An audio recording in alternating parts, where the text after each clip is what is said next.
Welcome to World Chef's podcast. I'm your host, Ragnar, and you're listening to World on a Plate. Do you think restaurants are one of the cornerstones of society? It's where people often meet and break bread and be happy together. What was the first thing anybody did after the COVID shutdown? They went to restaurants. I know I did. Shouldn't everyone have access to restaurants? Should be a sort of a social right. Joining us today is Raphaël Reynard, who is the co-founder of a restaurant, Chaleur, which means warmth in French, which is a socially engaged restaurant in Marseille. Chaleur blends fine dining with social impact, offering gourmet meals made from unsold ingredients and distributing at low cost or even free of charge to people facing precarious living situations.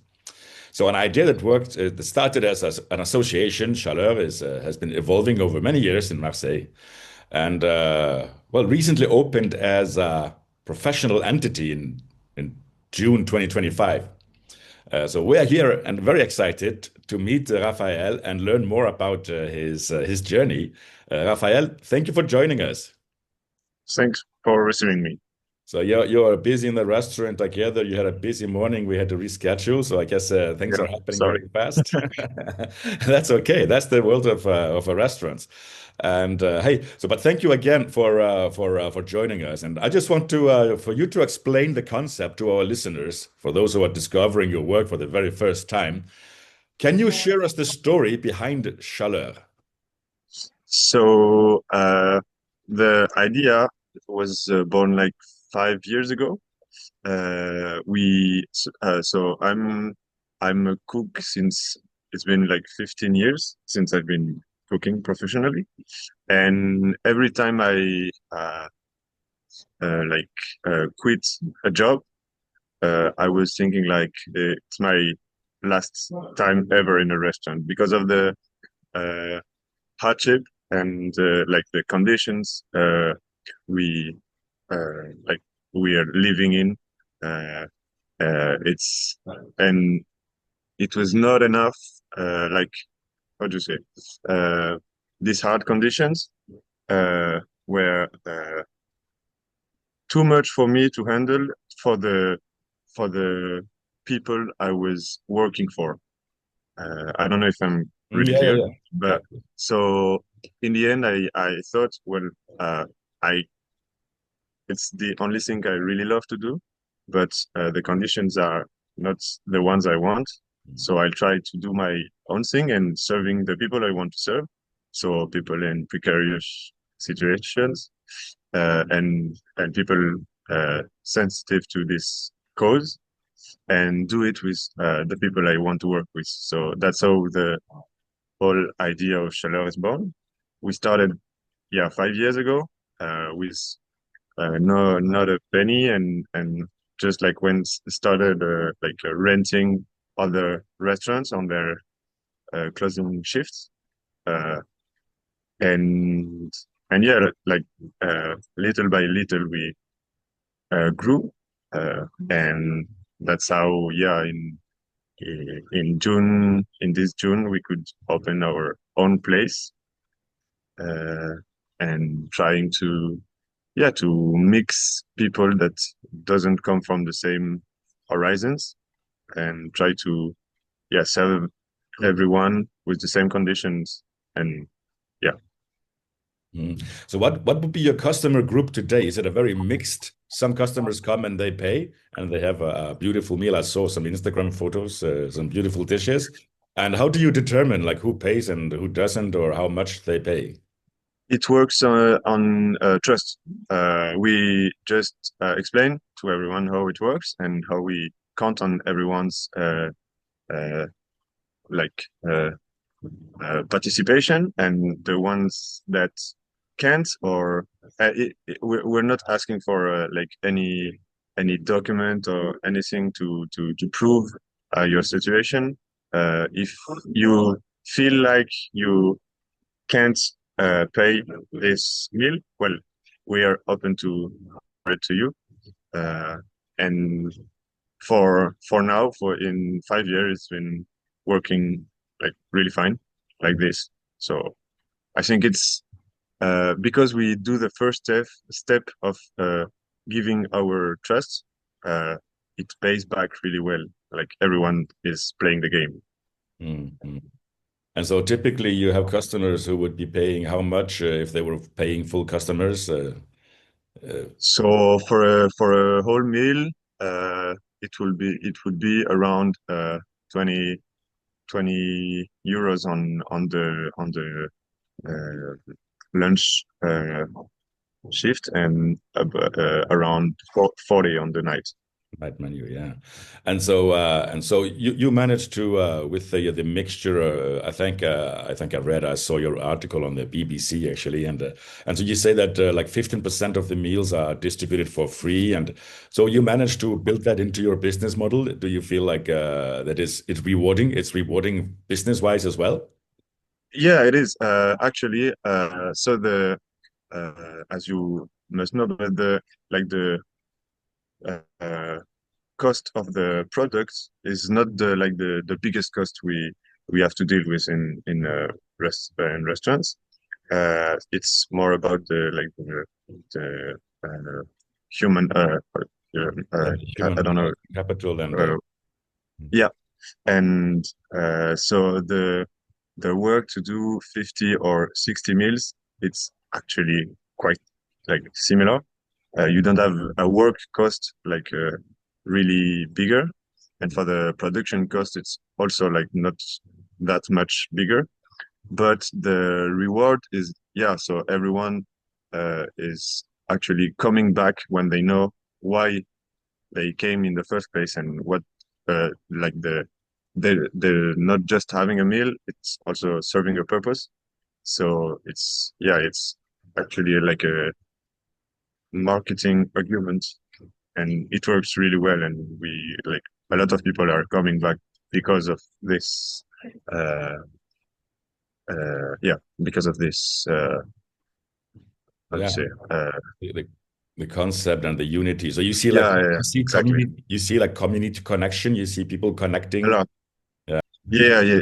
In the lunchtime and the dinner time, we can put people together on the same tables, and it works really well. People are talking to each other. People that come for really like opposite horizons, or had really opposite lives, but they have this time to connect and to meet each other. And now also it breaks a lot about the cliche of precarity, and uh, how we see uh, homeless people and everything. It creates another way of seeing each other's. yeah. How about your menu? So like now you About mentioned my wife. the menus and Yeah, do I understand correctly that you do a lot of sort of saving food using mhm.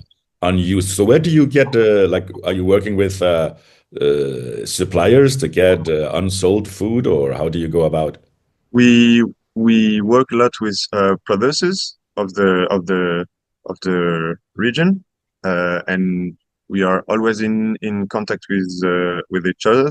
And when they have overproduction, they call us, and we just like take it, and so we have to adapt our menus with what we get. That's like a really interesting challenge for me. We have to rethink everything based on what we have, and not just have a blank canvas and work with it. We have this like constraint, but it's actually it brings creativity to like Yeah. use things you are not used to work with, and it's a really, it adds a lot of creativity in the meals. Interesting. Yeah. So what can you like give us example of like some creative opportunities that came about recently at Well, the yeah, restaurant Unsold? sure. In this like the start of the week, we had like, I don't know, 20 kilos of I'm really not sure of how do you say it in English, but it's oca. Yeah, orcas. Yeah. Uh, Okra. no, no, no, not the like the green one. It's like Oh, a it's a root, red and yellow root, can you Peruvian oca. Do you Okay. know? Okay. No. Uh, Interesting. it's Yeah. it I don't know what We'll how find out. Okay. but yeah, I never worked this product, and so I had to do my search, and it was yeah, it's really interesting. It's like a mustardy and kind of like uh, uh, uh, what's this? Do you know there's like a flower, edible flower, with like the green flat leaves, the red flowers, but green flat leaves. That's really mustardy. We Okay. work a lot with it. Well, it's the same taste. Hmm. So it's really interesting to work with this, but it's a root. So yeah, we did a fish dish with it, with mackerel, smoked mackerel, and pickled horseradish. I think Right. horseradish. That's correct. That's And yeah, it was really interesting to work this project, and we always have new things coming, and also like sometimes you do have to mix things you would never think of mixing. absolutely. But yeah, it's Interesting. And do you see? So I think I read that in Marseille there are several style of what you call a restaurant solidaire, which could translate yeah, solidarity restaurant. So is that something typical in Marseille, or do you see that something what we should be thinking about everywhere? it's. I think it should be like it's. Uh, it should be everywhere, but in Marseille it works because it's Marseille is a like a really huge city in France, but also a really poor city in France. So this kind uh, uh, uh, of yeah ideas come up frequently because you have to think with the place you're living in, and yeah, you have to consider that a great lot of the inhabitants of the city are poor. So Yeah. yeah, when you open a business, you have to think about yeah this people as well. I believe, Mm, mm. and but I believe it. I think it would be hard in cities like Paris uh, to have this kind of business. Also because the how do you say the charges the rents are really high in Paris, and you have the different kind of uh, um, sorry for my vocabulary, but so in Marseille it works because yeah you have Yep. High low cost. rents and low costs and everything. And I don't know, is it in yeah other capitals? Yeah, it Right. should. You have to find location where you either are supported or you can have very low rental. Yeah. And I believe Marseille is like ideal for this kind of projects. How many seats do you have? How many How customers? many? How many seats? How many customers do Uh, you take? Mm. we have like 60 inside and 60 outside. Okay, Yeah, relatively good size, and yeah, yeah, and sort of a community binding. It's it maybe is. yeah. And we also have like we have another we have two uh, rooms. So one for the dining, the like sitting on only tables and chairs, and we have one place more for like social activities. It's just a like big whole room without chairs and anything, but can be used to yeah to make as other organizations come and do Okay. their thing and uh, create link with each other. Wow. So do you think like the role of a restaurant should be evolving in society, that it is not just where you come to eat, but it's you can actually have a team building, gathering, have more interaction between people and community building. Mm. Yeah, well, I believe it always had been this like eating is the best moment to connect with each other, and so we use it as an excuse to create a link between people that wouldn't meet each other uh, other yeah in other way. Yeah. But yeah, I do believe when you have such a beautiful work and uh, beautiful like purpose, you can use it to serve a great like it's yeah greater purpose and help to establish new connection between people and Hmm. everything. How big is your brigade? How many chefs do you have employed? Right now we are in the kitchen. We're six. Hmm.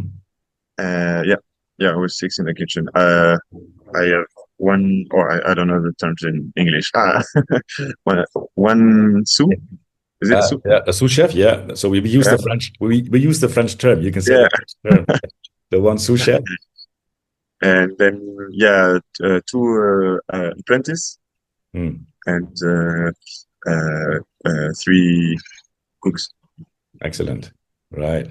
And so, because you mentioned in the beginning that you've spoken about to break away from the toxic kitchen culture Yeah, and create like a healthy, supportive environment.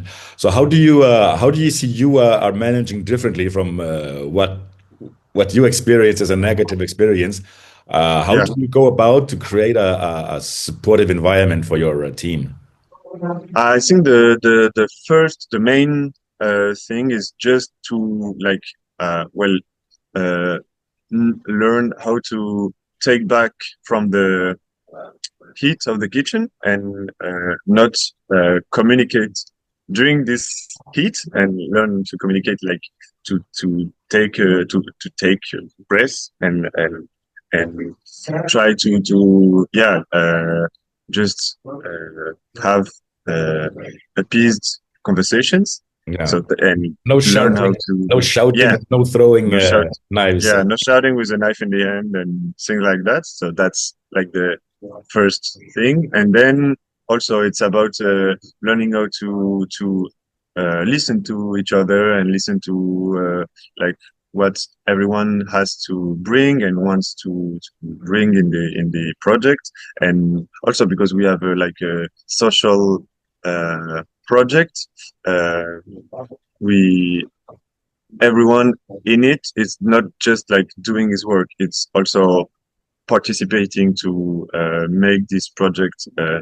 uh, help They believe and do yeah they believe in the believe and in the the project and it has yeah a it's not purpose. just yeah exactly, and that helps to create a really safe environment. And also it's just about learn how to yeah to talk about things that don't go well and things that go well, learn how to congratulate each other. Yeah, yeah. And Reward. um, and yeah, putting like little rules in place for that everything goes well and yeah. Yeah, yeah. That's really that's a very interesting topic because we speak a lot about the difficulty of hiring young people into kitchens today, Generation Z, and we blame them on being just too lazy to work hard. But it's actually exactly what you're saying, I guess, is that you need to give them purpose Exactly, yeah, yeah, yeah. and ownership over I their job.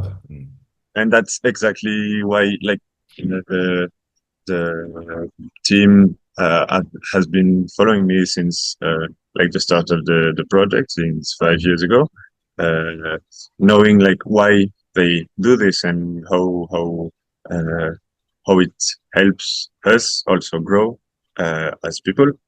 Uh, and it's not just doing your shifts and doing your what you have been ordered to do. And also, it's like we don't order anyone around. It's also about autonomy, and we put like basis on what are the works we have to accomplish, but everyone is really independent and have to bring his own dynamic to the project for it to work. So it's not just it's not just a hierarchical situation when we say like this is what you have to do and this is what you have to do. It's more about this is what we have to do and let's do it together. Yeah. This is the goal, our common objective. This is what we are here for. How do we do it together?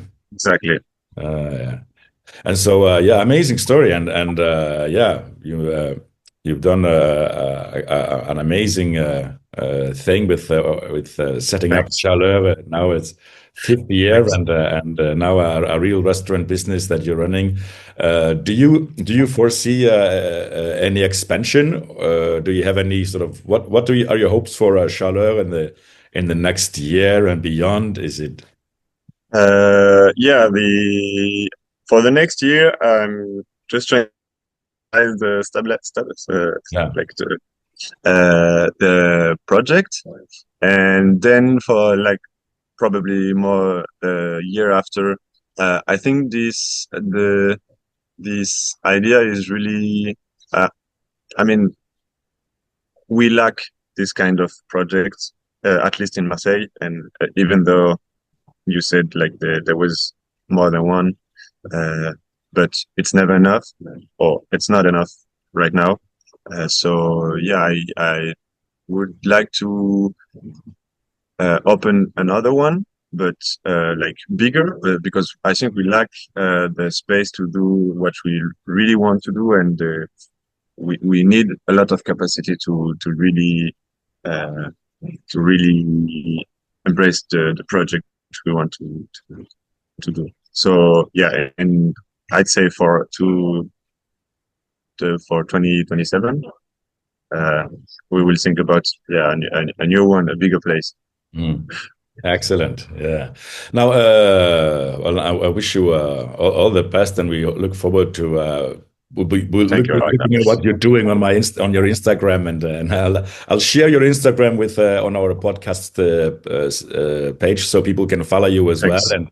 and Great. get Thanks. inspiration. That was a real pleasure, and I'm just curious. If our listeners, wherever in the world, might have similar situation in their hometown or home city, if they would like to start also sort of what you call this is almost like an honesty kitchen, like honesty bar is where you pay, nobody's watching you when you take a drink in a hotel. Yeah, This is almost like an honesty kitchen or cuisine solidaire, a you bit. Yeah. call it in French. What would be the first steps to take if one wants to practice the same social engagement in their own kitchen? Uh, I would say like try to go to places that are similar and get inspiration for similar places. That's what we did. So when 5 years ago we started the project, I clearly had just an idea, but it was really not like established. So we spent like 3 years working in different similar places to learn from their experience. And also, if you want this thing of uh, uh, you want mm, this like put this trust between people and this dynamic of trust between people start by you giving your trust to the people, and they will give it back. Absolutely. Thank you very much. That's Thank some you, Ragnar. great tips, and thank you again for your time. I know you have service, and Yeah, the restaurant is full speed Friday. We're Fridays talking to each other here, so I wish you a good shift and a good weekend thank at you. the restaurant.